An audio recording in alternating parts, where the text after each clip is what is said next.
Bonjour à tous, aujourd'hui une nouvelle vidéo contre un joueur Cresnat 1P sur Lichess. Donc partie pédagogique pour aujourd'hui. Donc je l'ai en appel, on va lancer une partie en 10+5. Donc je vais commenter en même temps. Je vais le mettre en amical parce qu'il n'y a pas besoin de... Et moi je suis en let's Twitch. C'est parti les gens, qu'est-ce qu'on va ouvrir? Je réfléchis. Je réfléchis. Je vais t'envoyer une anglaise. Ok, tu réponds le 5. Logique, je vais me développer. Ok, tu te développes. Alors, ici j'ai plusieurs choix. Alors, D3 est un choix, G3 est un choix aussi. Je pense que je vais opter pour G3. Les joueurs d'anglaise, ils jouent avec cette structure avec G3, D3 et Fou G2. Fou C5, alors j'ai du E3 qui peut arriver aussi. Mais je vais continuer dans mon idée, je joue Fou G2.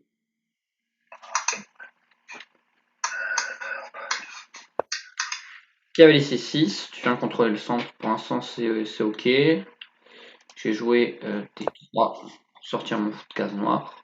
Pour l'instant tout est correct, donc il a développé ses pièces. J'ai fait pareil, j'ai un petit retard de développement, mais sinon ça va.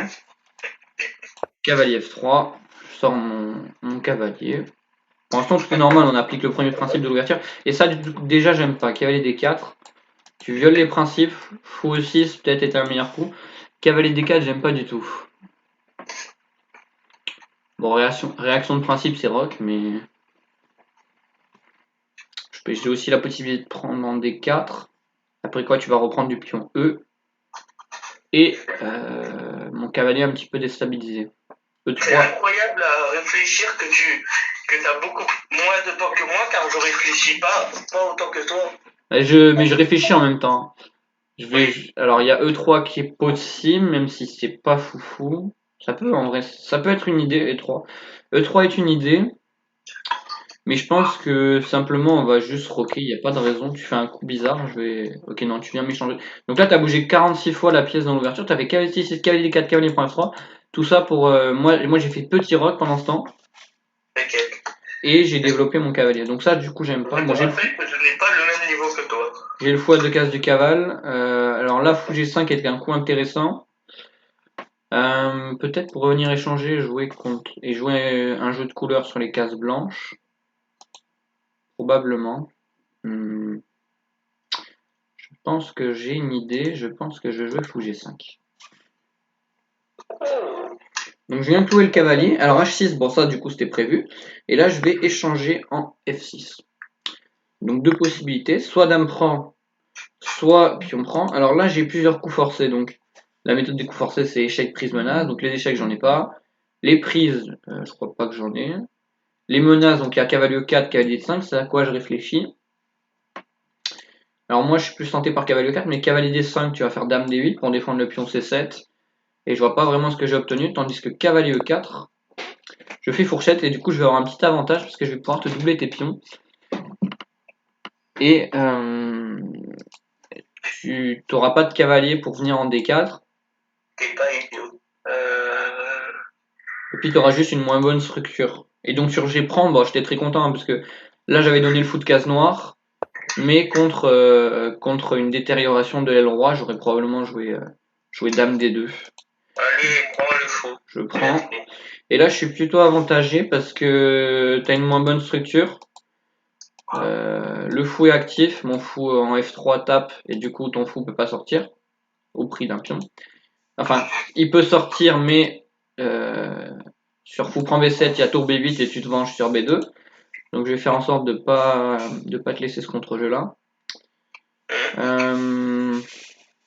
Faut que je commence à exploiter tes faiblesses. Alors bon, pour l'instant, j'ai un petit avantage, mais je sais pas encore comment le réaliser. T'as un petit manque de développement, qu'est-ce que je jouerai à ta place? J'ai un coup forcé fou D5, donc les coups forcés, bon il n'y a pas d'échec, il n'y a toujours pas de prise. Fou D5 est une menace. Bon fou G4, tu prends juste en G4, fou D5, ça améliore mon fou, mais tu vas juste bouger la dame et jouer C6, ça va plus t'arranger. Comment ça, fou D5? Ensuite, tu peux aussi jouer C6.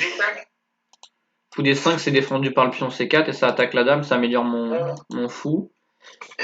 Mais tu bouges la dame, mais au prochain coup tu joues C6 et je t'ai plutôt aidé. Je vais jouer dame D2. Tout simplement on lit les tours, c'est un des principes de l'ouverture, très tranquillement. Je défends mon pion B2 pour des variantes, voilà. Pour des variantes de base fou D7, là je peux aller capturer le pion B7. Donc là, je me fais plaisir. De faire ça, et j'ai oublié tout. Et là du coup tu bouges, le problème c'est qu'il n'y a pas de contre-jeu sur B2 et là je peux reculer. Alors là j'ai D5 toujours. Je pense pas que ce soit extrêmement bon. Je peux toujours venir dans... D5 ou E4 est intéressant aussi. Je pense que je vais reculer en G2 très tranquillement. Ou alors D5 c'est intéressant, mais sur D5 tu viens où?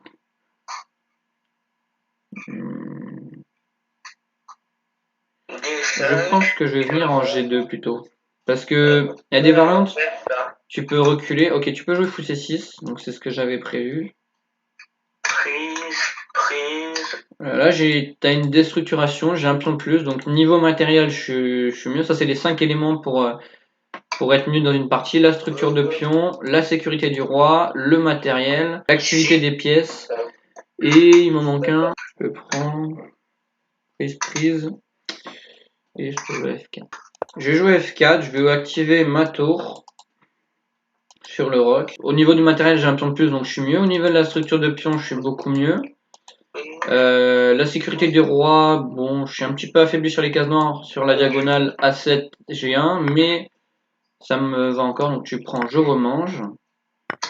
Ok, tu peux reprendre ici. Alors là, j'ai G prend qui est intéressant, mais ça me paraît un peu... Il y a tour prend F4 qui est intéressant. Dame prend est intéressant, mais je tape un peu sur F7. Ah, j'ai pas vu, il y a la dame aussi. Je pense que je vais prendre de la tour, ici. Il a pris de la tour, j'ai mal calculé. Parce que sur Dame prend, il y a tour prend B2. Oh, ça c'est pas mal. Alors ça, j'aime pas du tout, ça affaiblit le roi sans raison. Comment réagir face à cette poussée G5? Alors en fait, je remarque ici que tu peux utiliser la colonne E avec tour E8. Donc je vais venir en F2 pour défendre préalablement mon pion E2 et rester sur la colonne F. Mon prochain coup, c'est tour à F1. Je peux peut-être jouer un H4 aussi. H4 est intéressant pour venir miner justement. Donc G5, les deux erreurs de la partie, je pense, c'est G5 maintenant, et il y avait une autre erreur. C'était me lâcher le pion, c'était fou D7. Il me valait mieux jouer tour B8 d'abord, puis ensuite fou D7. Je verrai bien la vidéo YouTube parce que là, t'es en train de me parler, je suis épaté. Ça, faut que je reste ici parce qu'il peut y avoir une attaque. Alors, ici, t'as un peu de jeu, tes pièces sont quand même assez actives sur la colonne E et B. Donc je vais jouer B3. Alors là, il me reste 4 minutes, donc je joue un peu vite. Donc le but de B3, c'est juste couper l'action de la tour sur B2 pour éviter que ma dame soit obligée à défendre B2.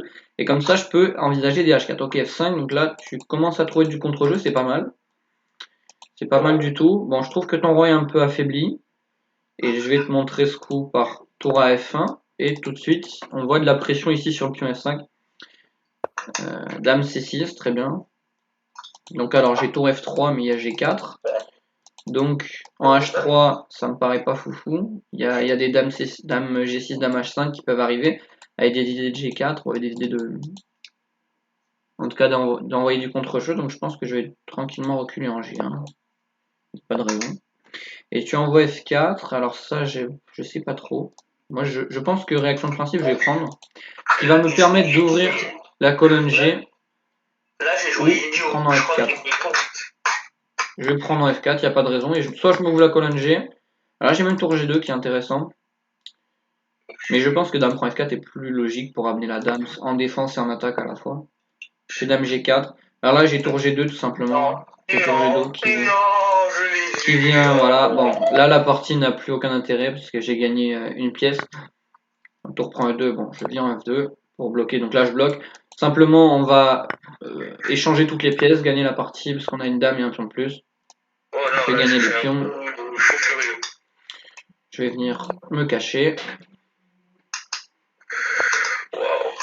Alors là, qu'est-ce qu'on a, est-ce qu'on n'aurait pas une fourchette par hasard? Je vais aller manger ce pion en C7. Il n'y a pas de raison, et puis là, on va envoyer tout simplement le pion tranquillement. On bouge. Le prochain coup, ça va être tour 8, probablement. Je vais me décaler. Je vais mettre mon roi à l'abri. Et je vais tout simplement le pousser le pion D jusqu'à dame. Alors là, c'est une blunder de tour. Ah bah, c'est la fin. Et C'est là, la fin, les gars. est-ce qu'il y a un... Et du coup, Théo, tu mentionneras ma chaîne Twitch sur Faire dame G3. Donc là, c'est un dans petit... ta vidéo. Ouais, je le mettrai dans la description. Donc là, je fais dame G3, je coupe le roi. En fait, je vais faire H3 et dame G4 mat. Et impossible apparaît. Et dame G4 mat.